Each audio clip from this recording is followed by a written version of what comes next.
Hey guys, welcome back to my channel. In today's video, I'm going to show you step by step how to send email for sales order in QuickBooks Online account. It's going to be very easy and simple tutorial. So first you can find your sales order. You can go to all apps here and then go to inventory section and you will find sales order here. Click on it and then you will find all of your sales order here. In my case, I only have one. So let's say I want to send email for this sales order. I'm gonna go to far right here and click this drop down action, and you will find email. Click on it.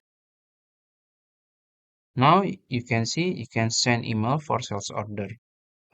This one, and then you can just type your email and the subject here, and also you can send the message. So I'll say all good. You can just click send and it will be sent to this email. So I think that's it. If you found this video helpful, please like this video and subscribe to my channel. Thank you.